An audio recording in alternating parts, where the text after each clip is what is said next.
warahmatullahi wabarakatuh.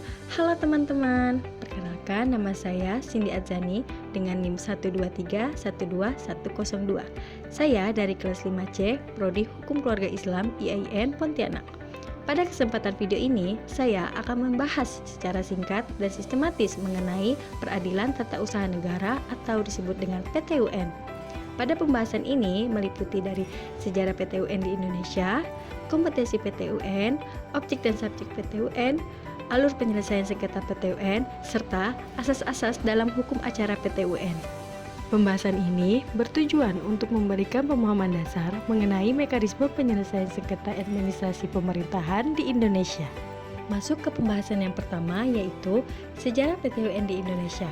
Sejarah PTUN di Indonesia dimulai dengan ide penyelesaian sengketa administrasi sejak masa Hindia Belanda, lalu berkembang pasca kemerdekaan dengan upaya perintisan sejak 1946 dan akhirnya dilembagakan melalui Undang-Undang Nomor 5 Tahun 1986 tentang Peradilan Tata Usaha Negara atau disebut dengan Peratun yang dioperasikan pada 14 Januari 1951 menjadi HUT Peratun dengan pembentukan awal 5 PTUN dan 3 PTTUN.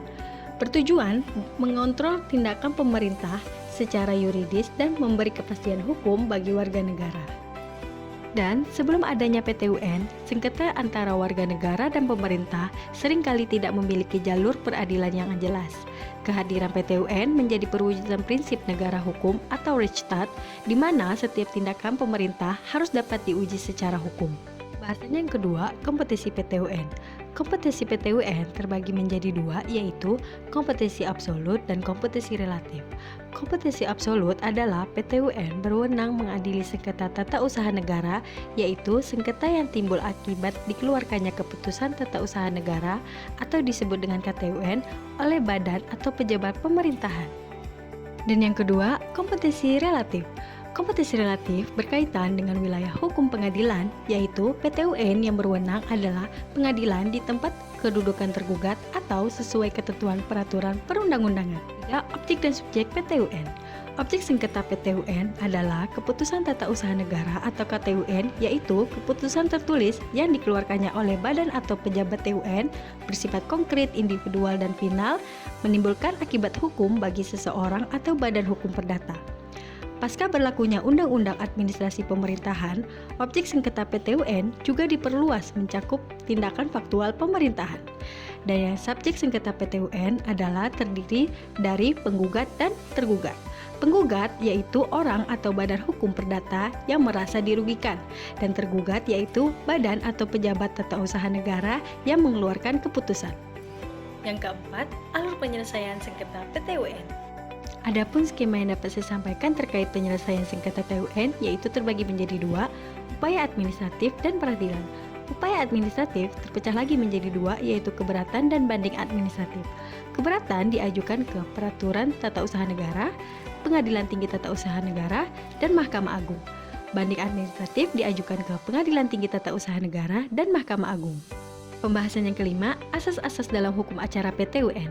Beberapa asas penting dalam hukum acara PTUN antara lain, yang pertama, asas legalitas. Setiap tindakan pemerintah harus berdasarkan hukum. Yang kedua, asas perlindungan hukum, melindungi hak warga negara dari tindakan yang sewenang-wenang.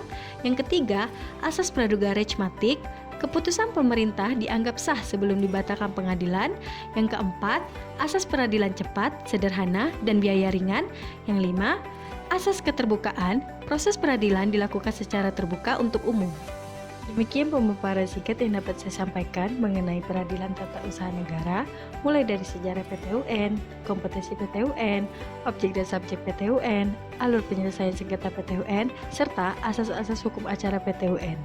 Semoga video ini dapat menambah pemahaman kita mengenai peran PTUN sebagai sarana perlindungan hukum bagi masyarakat terhadap tindakan administrasi pemerintah. Baik, terima kasih atas perhatiannya. Saya ucapkan wassalamualaikum warahmatullahi wabarakatuh.